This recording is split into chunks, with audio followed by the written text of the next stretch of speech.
Assalamualaikum warahmatullahi wabarakatuh. Perkenalkan, nama saya Ari Ardiansyah. Saya dari Politeknik Pembangunan Pertanian Medan. Nah, di sini saya akan menuntaskan tugas dari mata kuliah Komunikasi Sosial, yaitu tentang video edukasi. Adapun judul video saya itu tentang problema kelapa sawit di Indonesia.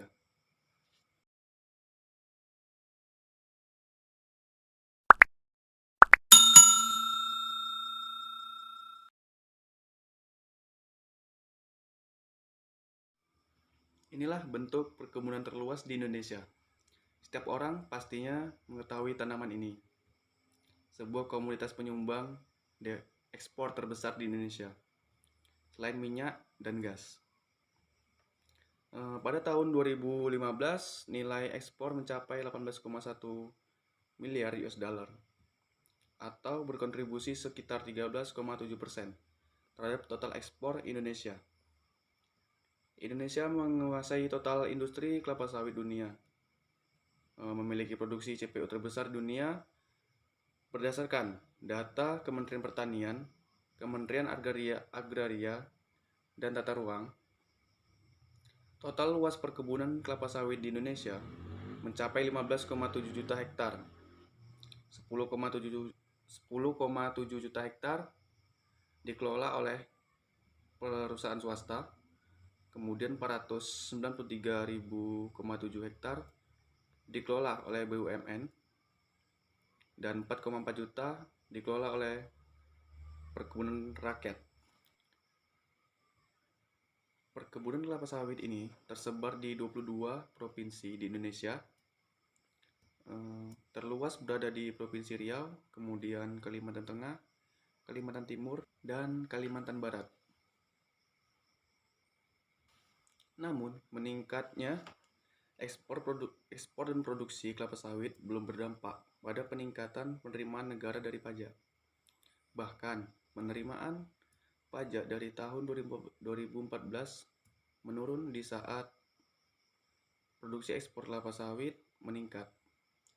Banyaknya kebijakan dan regulasi yang ada saat ini tidak mampu mendorong penerimaan negara, terutama di sektor pajak.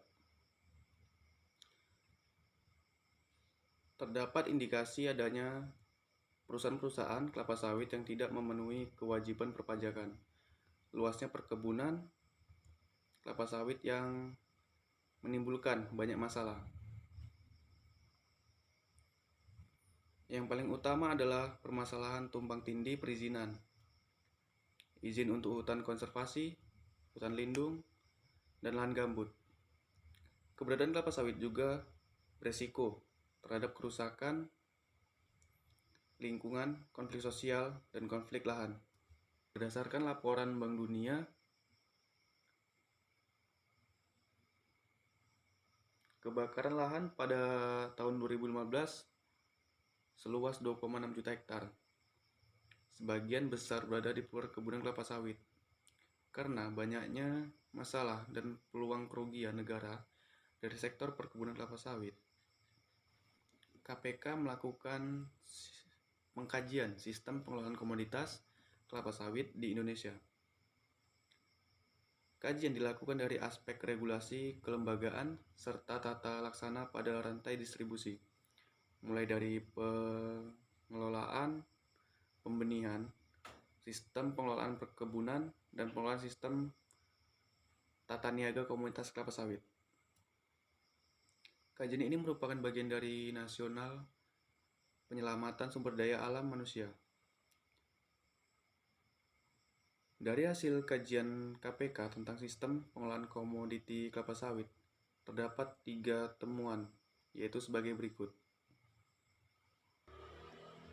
Kemudian, hasil analisis KPK, tidak adanya mekanisme perencanaan perizinan berbasis tata ruang yang efektif untuk mengendalikan usaha perkebunan kelapa sawit.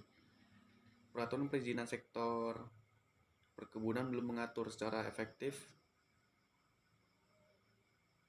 koordinasi antar lembaga dalam penerbitan dan pengendalian izin di sektor perkebunan. Dampak dari temuan ini adalah sebagai berikut.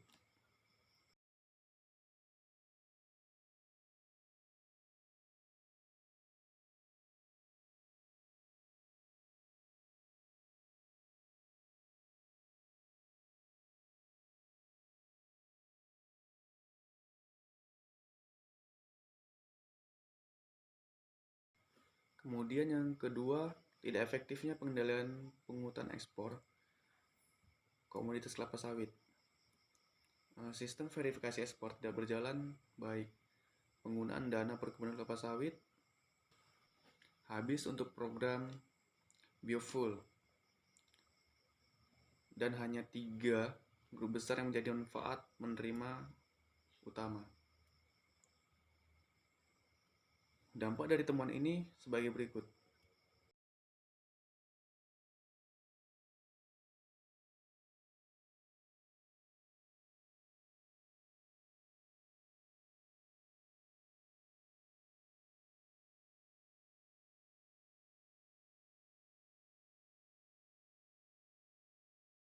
Kemudian yang ketiga, tidak optimalnya pungutan pajak sektor kelapa sawit oleh Direktorat Jenderal Pajak. Direktorat Jenderal Pajak tidak mendorong kebutuhan pajak sektor kelapa sawit. Tidak ada sistem integrasi data atau kelapa sawit dengan data perpajakan. Potensi pajak di sektor kelapa sawit belum terpenuhi secara maksimal.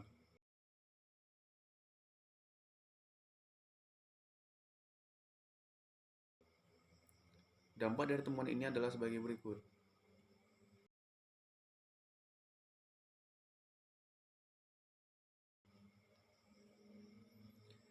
Maka dengan hasil kajian ini, KPK mendorong adanya perbaikan komoditas kelapa sawit secara menyeluruh sehingga dapat membuat nilai tambah terhadap perekonomian dan juga dapat meminimalisir potensi korupsi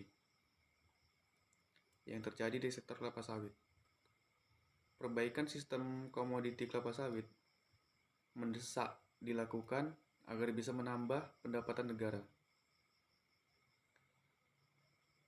Perusahaan harus patuh terhadap kewajibannya untuk membayar pajak jika dikelola dengan baik. Sesungguhnya komoditas kelapa sawit benar-benar bisa menjadi instrumen dalam mengurangi kemiskinan dan mempersempit kesenjangan pengangguran. Praktek korupsi yang terjadi dalam tata kelola komoditas kelapa sawit bila dihilangkan, komunitas sawit tidak lagi mengancam kesinambungan lingkungan. Kerusakan hutan dan lahan gambut Indonesia. Baiklah, itu dia video edukasi dari saya. Semoga bermanfaat bagi kita semua. Salam edukasi.